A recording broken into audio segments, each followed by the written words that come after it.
guys, I am hanging out at the Australian Reptile Park and we got a huge tortoise behind us. This is Keeper Dan and he's going to tell us all about this guy right here. Get ready for this. So what kind of tortoise is this, Dan? I gotta watch my ears. This is a Galapagos tortoise. He's very famous around the world and his name's Hugo. So Hugo! He's 68 years old. He's a baby. He weighs about 175 kilos, but he's not the easiest animal to get on the scales, I guess. Hey. He's just a baby. Look at this. Look at this tortoise. Just a baby. Ah! It's very cool.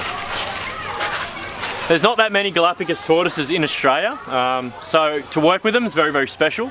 And later on in the year, we're actually importing a female from Germany. So after 68 years, he's finally going to have a female tortoise. A girlfriend. Finally. A girlfriend after 68 years. 68 years is a long time for anyone, so no doubt he's very excited. Very cool, hey? Yeah, very cool. Look at this awesome shell. And it's thick. It's thick, yeah. It's thick. Yeah.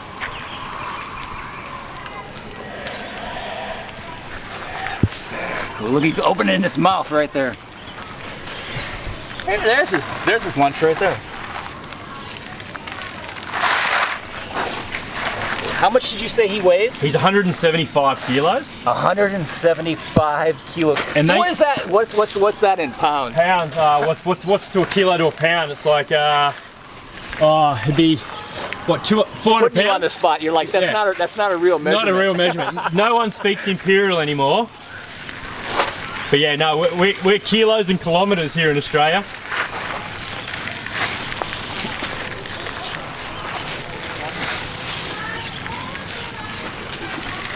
Just shows they move faster than people give them credit for.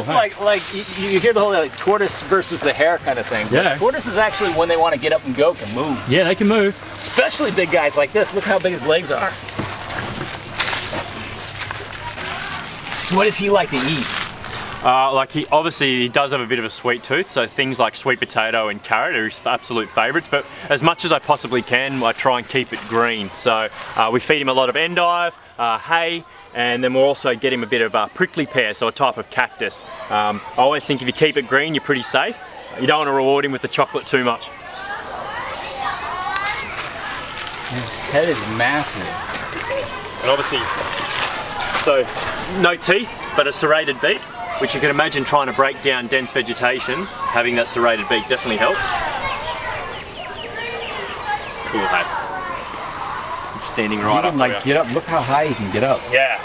They surprise you how, I guess, mobile they actually are. How strong they are in the leg, despite the fact they've got to carry such a heavy body. So what are their populations like currently in the wild? Well, thankfully, most of the island populations, obviously they're protected, but it hasn't always been the case. And we saw a massive decline, particularly of our large tortoise species, with losing a couple of species itself. But now that they're protected, you're seeing a lot better numbers. But yeah, it's still a sad story. Turtles and tortoises across the globe, outside of primates, are probably the world's most vulnerable vertebrate group.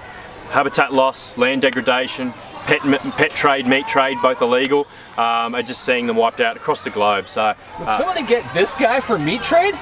Back in the day, they used to use them, particularly sailors, because they last for such a very long time without having to give them much. They don't have to feed them much, don't have to give them much water. So you can imagine this on a ship. There's quite a lot of food in a tortoise like this.